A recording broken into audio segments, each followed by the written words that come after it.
मैं एक हिंदू हूँ। आमतौर पर हम अपने धर्म को लेकर न असुरक्षित महसूस करते हैं और न ही अपनी आस्था किसी अन्य व्यक्ति पर थोपने का प्रयास करते हैं।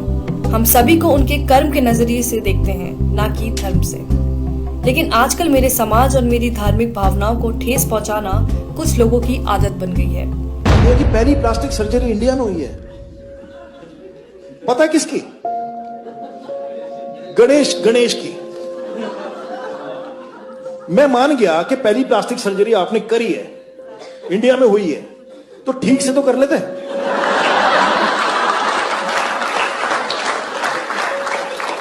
इसको देख के तो यही लगता है कि गांजा फूक के नहीं करना चाहिए सर।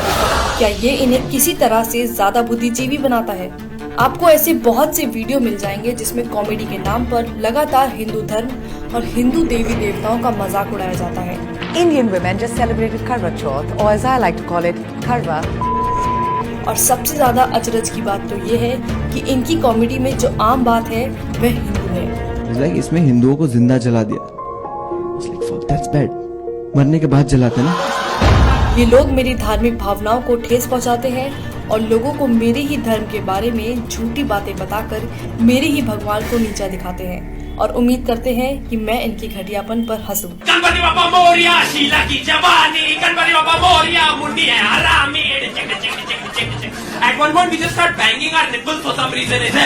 मेरा भगवान आया 1.5 दिन के लिए, मेरा भगवान आया 3 दिन के लिए, बाजू वाले का 5 दिन के लिए, बाहर के मंडली का 7 दिन के लिए।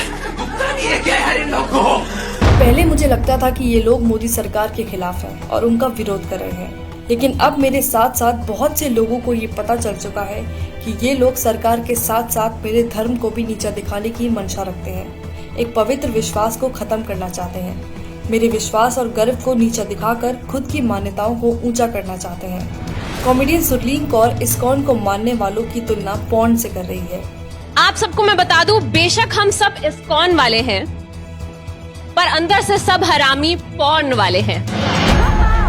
सुरलीन इस वीडियो में ऋषि मुनियों को अपमानित करने का कोई मौका नहीं छोड़ती है, उन्हें वासना से भरा हुआ बताती है। सबसे ध्यान लगा के जो चीज की जाती है वो है मेडिटेशन। मैं नहीं मानती, क्योंकि जितनी ध्यान लगा के हम फोन देखते हैं शायद कोई दूसरा काम करते होंगे। सुरलीन कहती हैं कि संस्कृत का इस्तेमाल करके ऋषि मुनियों ने अपने बड़े बड़े कांड छुपाए हैं। धन्य हो हमारे ऋषि मुनि जिन्होंने थोड़ी सी संस्कृत यूज करके अपने बड़े बड़े कांड छुपाए हैं। कामा ये सब सुनना किसी मानसिक उत्पीड़न से कम नहीं है। कॉमेडियन मुनव्वर फारूकी खुलेआम मंच से भगवान राम और माता सीता के लिए अभद्र भाषा का इस्तेमाल कर रहा है। लाइक अगर भगवान को रिस्पॉन्स करें, वो गाना कैसा है ना, लाइक मेरा पिया अगर है और राम जी डोंट गिव। मेरा पिया घर है, राम जी लाइक मैं 14 साल से खुद घर नहीं गया। एंड अगर सीता ने सुन लिया तो वो तो डाउट करेगी। और सामने बैठे दर्शक बेशर्मों की तरह अपने ही भगवान पर हो रही अभद्रता पर हंस रहे हैं।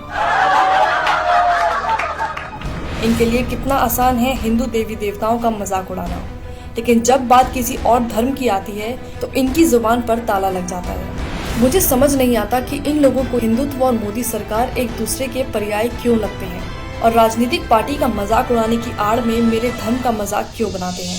मैंने तो नहीं देखा कि मेरे धर्म ने दुनिया में किसी को कभी भी हानि पहुंचाई हो। मेरा एक ऐसे परिवार में जन्म हुआ है जहां मेरी माँ आस्तिक है और रामायण पढ़ती हैं। हम गीता का पाठ करते हैं। हम छोटा गणेश और महाभारत देखकर बड़े हुए हैं। ये मेरी खूबसूरत यादें हैं जो बहुतों के साथ मैंने साझा की है। हम सब जानते हैं कि हिंदुओं का इतिहास ऐसा नहीं है जहाँ किसी का कभी उत्पीड़न किया गया हो, लेकिन ये लोग अभिव्यक्ति की आजादी के नाम पर हर दिन मेरी आस्था को कुचलते हैं। ये लोग कलात्मक आजादी की बात करते हैं, लेकिन इनकी कलात्मक आजादी तब कहाँ चली जाती है जब बात किसी दूसरे धर्म की हो। क्या केवल हिंदू देवी देवताओं का ही मजाक उड़ाना सेकुलरिज्म है? हमारे भगवान ने इंडिया से श्रीलंका ब्रिज बना दिया उस समय बिना LNT के। क्या अभिव्यक्ति की आजादी के अधीन केवल हिंदू देवी देवता ही आते हैं? क्या इन लोगों ने सिर्फ हिंदुओं की धार्मिक भावनाओं को ठेस पहुंचाने और हिंदू देवी देवताओं का अपमान करने का बीड़ा उठाया हुआ है? मेरे ख्याल से एक कॉमेडियन का काम मजाकिया चुटकुले बनाना है जिसे लोग सच में समझ पाएं और जिससे उनका मनोरंजन हो, लेकिन मनोरंजन के नाम पर केवल एक धर्म की आस्था और मान्यताओं को गाली देना, उसको लेकर भद्दे शब्दों का इस्तेमाल करना, ये किस प्रकार की कॉमेडी है। और विडंबना की बात तो ये है कि ऐसा करने के बाद भी अंत में ये लोग हिंदुओं को ही असहिष्णु घोषित कर देते हैं।